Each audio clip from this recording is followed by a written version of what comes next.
Alors que je commençais à écrire cette chronique, le film Parvana sortait au festival d'animation d'Annecy, où l'actrice Kolchife Farahani était la voix du personnage principal et soutenait donc le film au festival.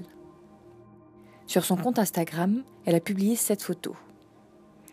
Et bien que j'aime d'amour aussi bien l'actrice que son film et que le festival d'Annecy, cette image m'a fait voir rouge. Puis je me suis demandé, pourquoi on réserve toujours l'animation aux enfants ? On relègue souvent l'animation à un lieu contenu pour enfants. Quand on parle des films de notre enfance, c'est toujours l'animation qui vient en tête, avec des studios comme Disney, Pixar ou encore Ghibli. Pourtant, les enfants ne constituent que 37% du public des films d'animation en France. Alors qu'est-ce qui fait que l'animation est considérée, à tort je trouve, comme plus propice à une vision d'enfant qu'à celle d'un adulte ?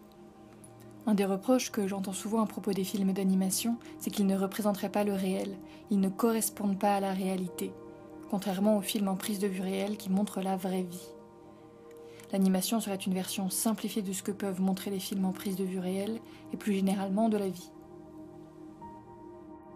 Pourtant, toute jeune adulte que je suis, j'aime l'animation et lorsque je vois un film comme Parvana qui traite de la réalité si dure et si violente des femmes en Afghanistan, je me demande en quoi cela peut être une version simplifiée de ce qui se passe dans notre monde. Lorsque je vois Parvana regarder sa mère se faire tabasser sans pouvoir rien faire, je me demande en quoi on épargne les enfants de la violence et de la cruauté de l'humanité. Je suis donc partie à la recherche de réalisateurs de films documentaires et j'ai rencontré Nyendo Muki, qui est une réalisatrice kenyane qui fait des courts-métrages documentaires. Et je lui ai posé cette question, peut-on réellement faire du documentaire en animation ? I've always known that I'm interested in art, and I'm also interested in representing reality. And at the time, I was studying at the Royal College of Art in London, and I was trying to figure out how I was going to combine the two because I wanted to do a documentary that had animation in it, and I felt as if there was really a big clash because every time you're watching documentary, it feels more real because you've seen the things they're talking about. You go to the country they're talking about. So part of me very strongly felt as if I was lying because I didn't have the video image. I went to this conference and they were this is when documentary animation became quite popular in the UK. So this was during the Green Wave. There was a huge, this is after Persepolis, which is also sort of documentary animation. So I watched all these different films. Waltz with Bashir also was coming out at that time. And it really inspired me to think about the way I could use animation to do this real content. So now Yellow Fever is take 2 from my attempt to make documentary animation. And it's because of this conference I went to in Edinburgh that allow me to see animation in a different way. Le dernier court-métrage évoqué dans cet extrait, Yellow Fever, représente le questionnement de Nyendo Muki sur l'impératif de beauté qu'on impose et que s'imposent les femmes noires afin de devenir blanches. En effet, celles-ci utilisent des crèmes pour se faire blanchir la peau, qui devient peu à peu jaune, d'où le terme Yellow Fever. Dans le court-métrage, Nyendo Muki démarre avec un souvenir d'enfance, elle et sa sœur dans un salon de coiffure se faisant tresser. Elle fait le choix de représenter la scène sous forme animée pour lui donner une certaine valeur intemporelle, je pense, et universelle. L'animation permet aussi une certaine liberté dans l'évocation d'un fait, ce qui peut être bien pratique pour un souvenir, ceci n'étant jamais très précis et changeant au gré de notre mémoire. Puis, tout au long du film, elle mêle images animées et images en prise de vue réelle. Et le plus drôle, c'est que les images en prise de vue réelle montrent le plus souvent des concepts abstraits, des danseuses presque nues essayant de montrer par la danse le conflit intérieur des femmes noires face à la beauté blanche qui leur est imposée. Et de l'autre côté, l'animation s'ancre dans une réalité certaine et montre des scènes s'étant réellement passées, notamment des entretiens de la réalisatrice avec différents membres de sa famille. Mais alors, qu'apporte l'animation au documentaire et ici, au sujet traité ?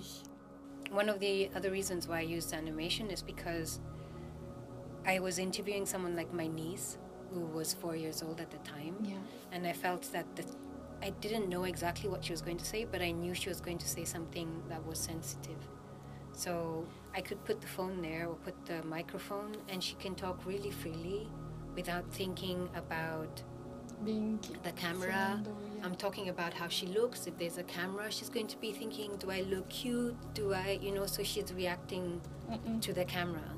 So I remove that element. When she watches the film, she's watching a version of herself. I haven't captured her exactly and put her there. So I feel as if this protects her in a way because she doesn't feel responsible for the things she said when she was 4 years old. As a child, you say a lot of things, you don't think about them, you say them freely.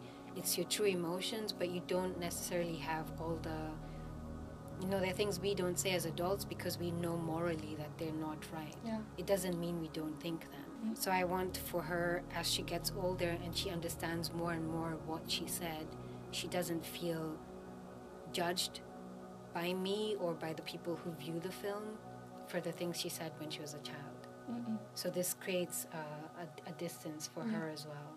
Yeah, so I think it's really, in those sort of situations, I think animation is really relevant. Yeah, for allowing people to be themselves without feeling responsible for what they've necessarily said.